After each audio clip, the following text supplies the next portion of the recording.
assalaamu calaykum. Wuxuu Alle subxaanahu wa tacaala bani aadamka u soo diri jiray rusushiisa si ay ugu soo yeeraan in ay Alle rumeeyaan subxaanahu wa tacaala. Wuxuuna Alle subxaanahu wa tacaala rusushiisa ku ayidi jiray mucjizooyin waaweyn oo caddayn u ahaa runsheegistooda. Nebi walbana wuxuu lahaan jiray mucjizo u gaar ah. Nebi Muuse calayhi salaam wuxuu kala dhambalay badda, ushiisana waxay isku beddeli jirtay abayso weynin badan. Nebi Ciisena calayhi salaam wuxuu Ilaahay idinkiisa ku soo noolayn jiray kuwii dhintay. Nebi Muxammedna calayhi salaatu wassalaam wuxuu Alle subxaanahu wa tacaala siiyey Qur'aanka, isaga ayaana ah mucjisada ugu weyn. Balse ma jireen mucjizooyin kale ee uu lahaa markii laga reebo Qur'aanka Kariimka ah. Waxaan muuqaalkan gudihiisa idinkugu soo gudbin doonaa mucjizooyinkii kale ee uu lahaa Nabigeena Muxammed calayhi salaatu wassalaam, kuwaas oo ka daran mucjizooyinkii la siiyey ambiyadii isaga ka horreysay. Daawasho wacan. Balse ka hor inta aanan bilaabin, haddii aad nagu cusub tahay fadlan ha iloobin channelka inaad subscribe saarato si aad inoo dhiirageliso, gambaleelkana furo si ay kuu soo gaaraan muuqaaladeena xiga. Wuxuu Alle subxaanahu wa tacaala nabigiisa Muxammed sallallahu calayhi wasallam siiyey mucjisadii ugu weyneyd uguna xoogga badnayd mucjizooyinka, taasoo jiri doonta ilaa iyo qiyaamaha. Mucjisadaas oo ah Qur'aanka Kariimka ah. Balse waxaa jireen mucjizooyin kale oo aad u layaab badan oo uu Alle subxaanahu wa tacaala siiyey Nabigeena Muxammed calayhi salaatu wassalaam, kuwaas oo qanciyey qof walba oo ka shaki qabay nebinimadiisa. Iminkana waxaan idiin soo gudbinayaa kuwii ugu caansanaa mucjizooyinkaasi. Tan ugu horreysa, biyihii ka soo burqaday farihiisii sharafta badnaa. Can Jaabir bin Cabdullaahi radiyallaahu canhu qaal: catasha annaasu yowma alxudaybiya wa rasuulullaahi sallallahu calayhi wasallam bayna yadayhi rakwa ilaa aakhiri alxadiid. Jaabir bin Cabdullaahi, Allaha ka raali noqdee, wuxuu xadiiskan gudihiisa ku yidhi: waxaa dhacday in dadku ay aad u oomaan maalinkii Xudaybiya, isagoo rasuulkana sallallahu calayhi wasallam agtiisa ay yaaleen biyo aad u yar oo weel yar ugu jiray oo keliya. Markaas bay dadkii soo wada aadeen rasuulka sallallahu calayhi wasallam dhankiisa. Kadibna rasuulka ayaa ku yidhi: maxaa idinku dhacay? Waxay dhaheen: yaa rasuulallah, ma haysanno biyo aan ku weyse qaadanno iyo biyo aan cabno markii laga reebo inta yarta ah ee weelkaaga ku jirta. Wuxuu yidhi, kadibna nebiga ayaa gacantiisa dhex geliyey weelka. Markaas bay farihiisa dhexdooda ka soo burqadeen biyo aad u fara badan, biyahaasoo aad mooddo in ay ila biyood ka soo burqanayaan oo kale.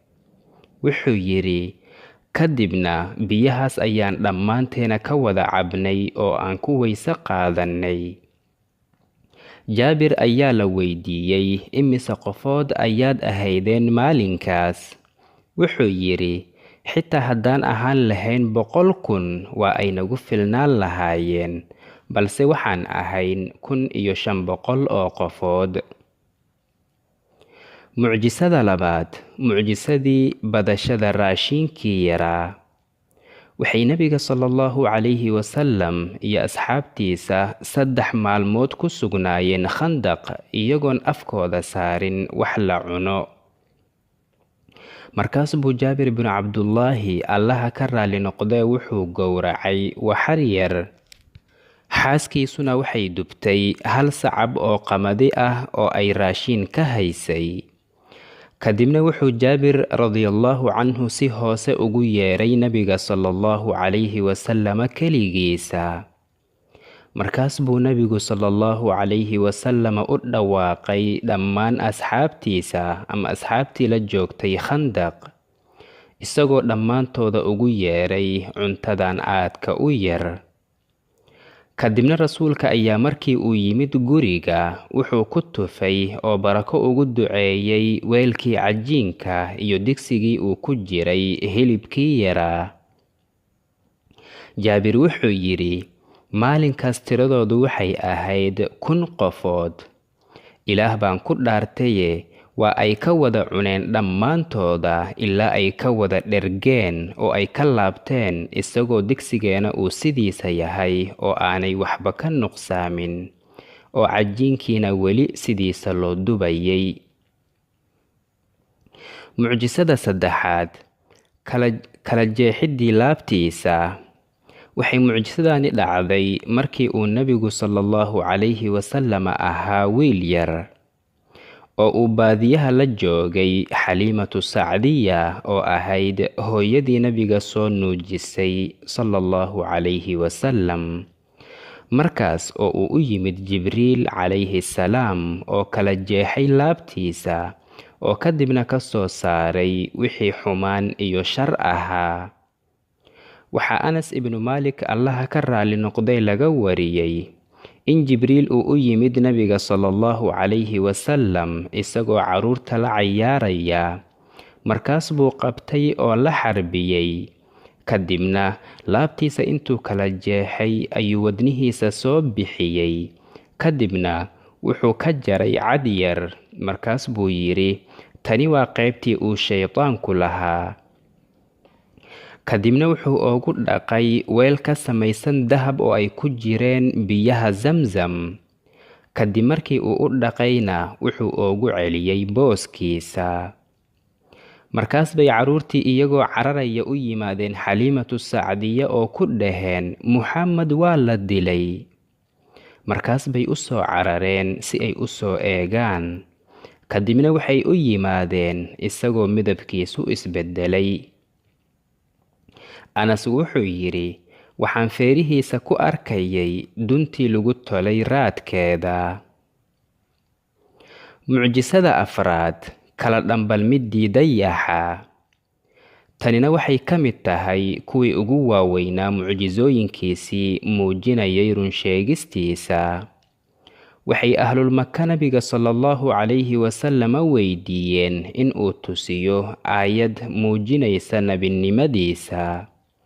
markaas buu tusiyey dayaxii oo 2 gabal u kala dhambalmay ilaa ay 2 dhexdiisa ka arkeen jabalu xiraa ama buurta xiraa la yidhaahdo. allena subxaanahu wa tacaala wuxuu yidhi, iqtarabat الsaacatu wanshaqa alqamar wain yarow aayatan yucriduu wayaquuluu sixrun mustamir. qiyaamihii baa soo dhowaaday, dayixiina waa kala dhambalmay markii ay ahlulmaka nabiga sallallahu calayhi wasallam weydiiyeen in uu aayad ama mucjiso tusiyo. aayad walba oo la tusiyana waa ay ka jeestaan oo waxay dhahaan, kani waa sixir muddo yar joogaya. quraysh ayaa arrintaas ka dalbatay nebiga sallallahu calayhi wasallam. hal mar xitaa ma aysan awoodin in ay keenaan wax la mid ah qur'aanka. sidaasoo ay tahay, iyagoo og in uu run sheegayo nebiga sallallahu calayhi wasallam, ayay jees-jees darteeda u dalban jireen xujooyin ama mucjisooyin kale. mucjisada shanaad, mucjisadii al-israa wal-micraaj. mucjisadanna waxay ka mid tahay kuwii ugu waaweynaa mucjisooyinkiisa sallallahu calayhi wasallam. mako ayaa nebiga sallallahu calayhi wasallam laga dheelmiyey, waxaana la geeyey baytalmaqdes. wuxuuna masaafadaas ku jaray waqti aad u yar. kadibna waxaa loo qaaday samada isagoo uu waday malakul jibriil calayhi salaam ilaa uu ka gaaray sidratulmuntaha agtiisa. kadibna isla habeenkaas ayaa mako dib loogu soo celiyey ka hor inta uusan waagu barinin. markaas bay Quraysh beeniyeen oo ka dalbadeen caddaymo muujinaya run sheegistiisa, waxayna wax ka weydiiyeen sida uu u eg yahay Baytalmaqdes maxaa yeelay waxay ogaayeen in xilligaas ka hor uusan Nabigu sallallahu calayhi wasallam weligiisa arkin Baytalmaqdes. Kadibna Alle ayaa nabigiisa u sawiray oo hor keenay Baytalmaqdes, markaas buu sida isagoo arkaya oo kale ooga sheekeeyay astaamihiisa iyo dhammaan wixii ay ka weydiiyeenba. Waxaana mucjisadan lagu tiriyaa in ay ka mid tahay mucjisooyinka ugu waaweyn. Wuxuu Alle subxaanahu wa tacaala nabiga geeyay ilaa iyo samada 7, isla habeenkaas ayuuna Mako dib ugu soo celiyay. Allena subxaanahu wa tacaala wuxuu yidhi: subxaana alladii asraa bicabdihi layla min almasjidi alxaraami ila almasjidi alaqsaa alladii baaraknaa xawlah. Mucjisada 6 oohintii jiridka. Markii uu Nabigu sallallahu calayhi wasallam Madiino yimid, wuxuu maalinka Jimcaha ah markii uu khudbada jeedinayo kori jiray geed timireed jiridkiisa ka hor inta aanan loo dhisin mimbarka. Markii Nabiga loo sameeyay mimbarka oo uu mimbarka koray si uu khudbada u jeediyo, ayaa waxaa dhacday in jiridkii uu aad uga murgay in uu ka guuro Nabiga sallallahu calayhi wasallam. Markaas buu jiridkii ooyay oo u qayliyay sida ilmo yar oo kale, wuxuuna u ciyay sida ay lo'da u ciido oo kale. Markaas buu geedkii oo ooynaya rasuulku sallallahu calayhi wasallam u soo degay oo isku duubay oo u salaaxay ilaa uu ka aamusay. Waxaana la sheegaa in uu Nabigu sallallahu calayhi wasallam kala dooransiiyay in uu noqdo jirid ka mid ah geedaha jannada ama in khudbada dib loogu soo celiyo. Markaas buu doortay in uu ka mid noqdo geedaha jannada. Mucjisada xigta. Daaweynta waalida. Bayhaqi ayaa wuxuu wariyay in haweeney ay Nabiga sallallahu calayhi wasallam u keentay wiil yar oo ay dhashay, kaasoo ay waali aad u daran haysay. Markaas bay ku tiri: yaa rasuulallah, wiilkayga sida aad arkayso waxaa ku dhacay dhibaato, innaguna waan ku dhibtoonnay. Maalin walba dhibkaas ayuu ku jiraa. Markaas buu rasuulku sallallahu calayhi wasallam ku yidhi: ii soo dhaweey. Markay u soo dhaweysay ayuu Nabigu sallallahu calayhi wasallam ku tufay 3 jeer, wuxuuna yidhi: bismillaah, ana cabdullah, ikhsa caduwallah. Kadibna wuxuu u dhiibay hooyadiisa, waxayna sheegtay in uu isla markiiba ka fiicnaaday oo maalinkaas wixii ka dambeeyay wax dhib ah aysan ku arkin. Mucjisada xigta. Yaygii ka marqaati kacay nebinimadiisa. Waxaa Abi Saciidin al-Khudriy laga wariyay in uu yidhi: yay ayaa qabsaday oo jiitay mid ka mid ah ariga. Markaas buu ninkii lahaa soo orday oo ka dhiciyay. Kadibna yaygii ayaa intuu fadhiistay yidhi: war miyaadan Ilaahay ka baqaynin? Maxaad iiga qaadanaysaa risqi uu Ilaahay ii calfay? Markaas buu ninkii yidhi: war yaa badana, mayay baa intuu fadhiistay sidii dadka oo kale iila hadlayaa? Markaas buu yaygii yidhi: ma ku sheegaa taas wax ka sii yaab badan? Muxammad sallallahu calayhi wasallam wuxuu ku sugan yahay Yathrib, wuxuuna dadka ooga warramayaa ummadihii hore khabarkooda. Markaas buu ninkii arila jirka ahaa soo baxay isagoo soo kaxaystay arigiisa ilaa uu ka soo gaaray magaalada Madiina. Markaas buu arigiisa ku dhaaftay meel ka mid ah magaalada geeskeeda. Kadibna wuxuu u yimid rasuulka sallallahu calayhi wasallam, wuxuuna uga warramay wixii dhex maray isaga iyo yaygii. kadibna rasuulka ayaa amray in dadka la isugu soo yeero, waxaana lagu dhawaaqay ama lagu naadiyey as-salaatu jaamica. kadibna nabiga sallallahu calayhi wasallam ayaa intuu soo baxay ninkii ku yidhi, dadka u sheeg warkii aad ii sheegtay. markaas buu ninkiina dadka u sheegay wixii dhex maray isaga iyo yayga. kadibna rasuulka ayaa yidhi sallallahu calayhi wasallam, waa runtiisa, waxaan ku dhaartay allihii Muxamed naftiisa ay gacantiisa ku jirtee, qiyaamuhu ma dhici doono ilaa ay dugaagtu la hadlaan dadka.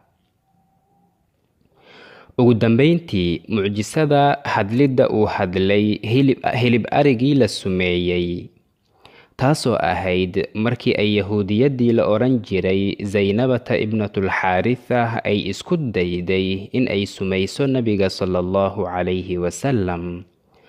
waxay nabiga sallallahu calayhi wasallam iyo qaar ka mid ah saxaabadiisa hadiyad ahaan ugu keentay hilib ari ay soo sumaysay.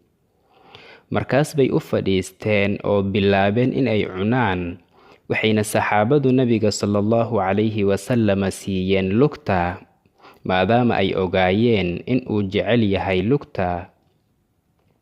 markaas buu nabigu sallallahu calayhi wasallam wax ka goostay lugta. sidoo kale saxaabi lagu magacaabo bishrunulbaraa ayaa isaguna hal laf wax ka goostay oo calaajiyey. markii uu rasuulku sallallahu calayhi wasallam liqay ayuu bishruna liqay. markaas buu rasuulku sallallahu calayhi wasallam yidhi, ka jooga, waxay lugtaani ii sheegaysaa in ay sumaysan tahay. dhammaan mucjisooyinkaas aan soo sheegnay iyo kuwo kaloo badan ayuu alle subxaanahu wa tacaala ku karaameeyey nabigeena Muxamed calayhi salaatu wassalaam, kuwaas oo muujinaya nebinimadiisa iyo runsheegistiisa. sidoo kale wuxuu yidhi rasuulku sallallahu calayhi wasallam, waxaa la isiiyey 5 aanan la siinin qof iga horreeyey.